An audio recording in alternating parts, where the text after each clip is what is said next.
Hi friends, എല്ലാവർക്കും taste ഹണ്ടറിൻ്റെ പുതിയൊരു വീഡിയോയിലേക്ക് സ്വാഗതം. ഇന്നത്തെ നമ്മുടെ റെസിപ്പി എഗ്ഗ് കൊണ്ടുള്ളൊരു സ്നാക്കാണ്. ഇത് കുറച്ച് സ്പൈസിയാണ്, പിന്നെ പെട്ടെന്ന് തന്നെ നമുക്ക് ഉണ്ടാക്കുകയും ചെയ്യാം.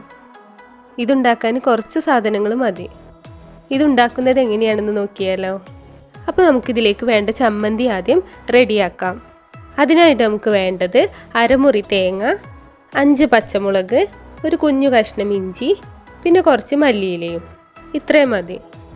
പച്ചമുളകും മല്ലിയിലയും ഇഞ്ചിയും ചെറുതായിട്ട് കൊത്തി അരിയുക. തേങ്ങ ഞാനിവിടെ ചിരവി വെച്ചിട്ടുണ്ട്.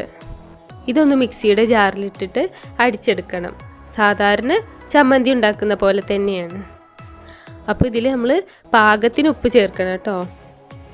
ഇതിലേക്ക് ഞാനൊരു ടീസ്പൂണ് വിനാഗിരി ചേർത്തിട്ടുണ്ട്. അത് ഓപ്ഷണലാണ്, നിങ്ങൾക്ക് വേണമെന്നുണ്ടെങ്കിൽ ചേർത്താൽ മതി. ഇനി ഒരു ബൗളിൽ ഒരു മുട്ട എടുത്തിട്ട് നന്നായിട്ടൊന്ന് കലക്കി വെക്കണം. ഇനി ഇതിലേക്ക് വേണ്ടത് പുഴുങ്ങിയ മുട്ടയാണ്.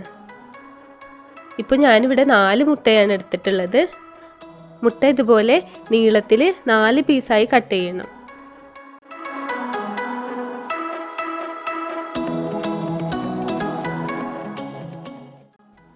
ഇനി ഈ മുട്ടയുടെ മുകൾ ഭാഗത്ത് കുറച്ച് ചമ്മന്തി എടുത്തിട്ട് പൊതിഞ്ഞു കൊടുക്കുക.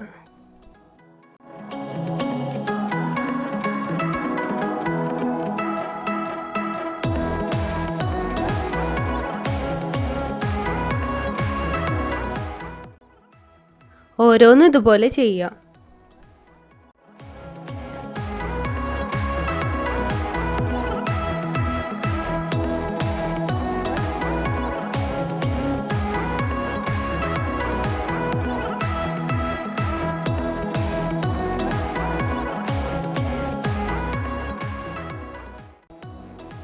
ഇതിനി മുട്ടയിലൊന്ന് മുക്കിയിട്ട് പൊരിച്ചെടുക്കണം.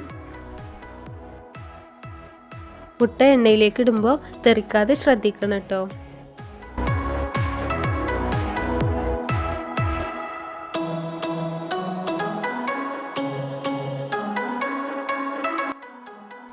ഈ ഒരു കളറായി വരുമ്പോൾ നമുക്കിത് കോരിയെടുക്കാം. ഒരു ചെറിയ ബ്രൗൺ കളറാണ് ഇതിനുണ്ടാവുക. അപ്പോൾ പെട്ടെന്ന് ഗസ്റ്റൊക്കെ വരികയാണെങ്കിൽ ഉണ്ടാക്കാൻ പറ്റിയ നല്ലൊരു സ്നാക്കാണ്. ഇതുവരെ കഴിക്കാത്തവർ തീർച്ചയായും ഉണ്ടാക്കി നോക്കുക. നിങ്ങൾക്ക് ഇന്നത്തെ ഈ വീഡിയോ ഇഷ്ടമായിട്ടുണ്ടെങ്കിൽ ലൈക്ക് ചെയ്യുക, കമൻറ്റ് ചെയ്യുക, എല്ലാവർക്കും ഷെയർ ചെയ്യുക.